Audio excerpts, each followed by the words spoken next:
We are joined live from London by Correspondent Holly Hunter. A very good evening to you, Holly. Thank you so much for joining us. Welcome to the Globe.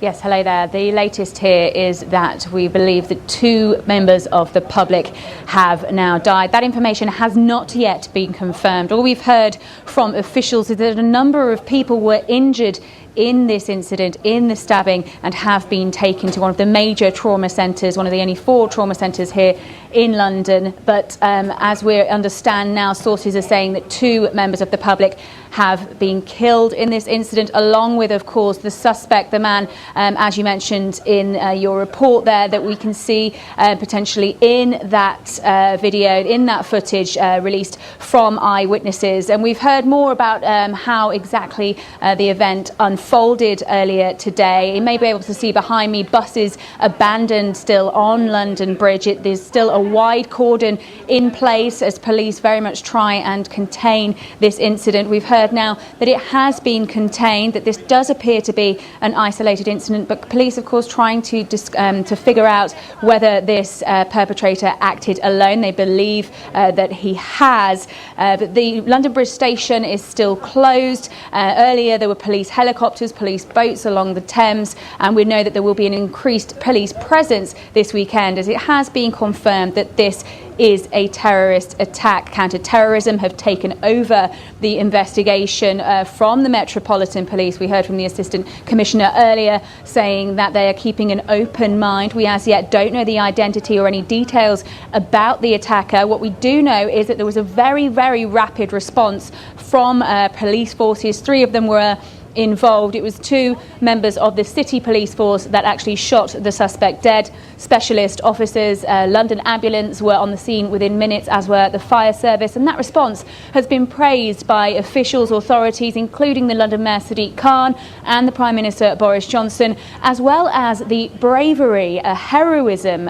they describe, of members of the public. That's some of that eyewitness footage. You can see members of the public trying to wrestle this suspect to the ground, and we know that he was wearing a fake suicide vest. So these members of the public running into a situation where they very much didn't know what would happen or what they were dealing with, and that heroism described as incredible by the London Mayor Sadiq Khan. Boris Johnson as well, we've heard in the last hour, he's held a briefing at Downing Street, returned from campaigning in his home constituency of Uxbridge. Because of this, of course, this is all taking place in the middle of an election campaign. Boris Johnson saying he'll have to take a view on exactly when to restart that campaigning. But for now, he's very much concerned, he says, with this incident, claiming that whoever is behind this will be hunted down and brought to justice. And he says that he's still urging the public to be vigilant. And we've also heard calls from the Assistant Commissioner and the London Mayor Sadiq Khan for people to send in those videos, those eyewitness accounts that we've seen across social media of this incident, and over-report what they've seen to help with the investigation.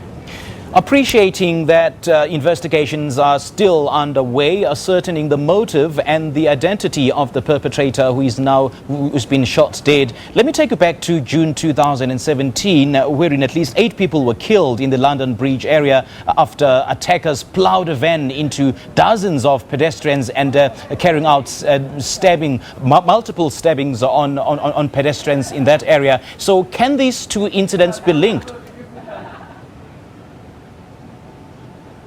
There's absolutely no suggestion that those 2 incidents are linked at all. As we understand, police have told us that this is very much an isolated incident, appears to be. Of course, you mentioned there the investigation is still very much in the early stages, and the area is still cordoned off, and counter-terrorism police will no doubt be trying to, for the next few months at least, figure out the complexities of what exactly happened here, identify who the perpetrator is, as well as his potential motives. We do know this is being treated as a terrorist attack, and we do know that in 2017 that incident was as well deemed a terrorist attack, and the attackers were found to be jihadists. They did also wear fake suicide vests. So in that way, there is sort of a copycat style that we can see with regards to this perpetrator that we've seen here today. And of course, it is still very much fresh in the minds of people here in London. This was only, we're talking 2017, 3rd of June 2017, just over 2 years ago. The inquiry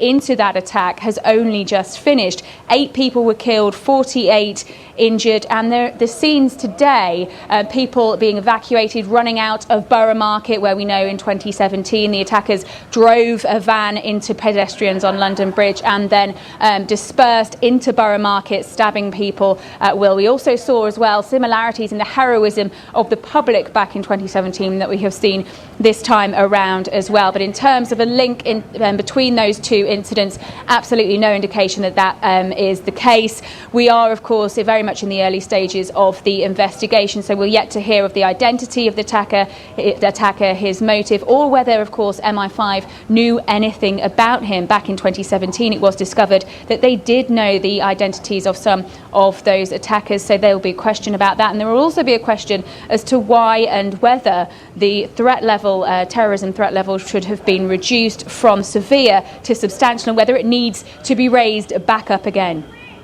And speaking of that terrorism threat level, as you say, being reduced from substantial, to substantial from severe, this is by far the lowest since 2014. So is this enough to give a cloud of fear among Britons, especially as they head into elections?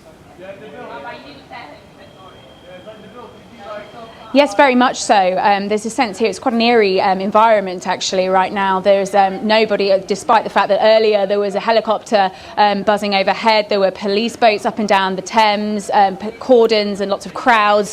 Have sort of seen a frenzy really as all this unfolded, obviously reminiscent of what happened in 2017. People very much remembering what happened then. Boris Johnson even saying you can't help but remember what happened in 2017. So any sort of indication of that happening again is of course going to stoke fear in people's minds here in London. This is a city that has seen several terrorist attacks in the past few years, and of course probably very much hoped the public here that they had, with the threat level being reduced, that may well not be as much of a risk. But we are in the middle of an election campaign and we are in the run-up to Christmas. So in that sense, authorities saying that they were sort of dealing or anticipating a slight increase of risk, and they are now putting extra police patrols and officers onto the streets of London this weekend, and we're likely to see more over the coming weeks as well. All right, Holly, thank you so much for your update.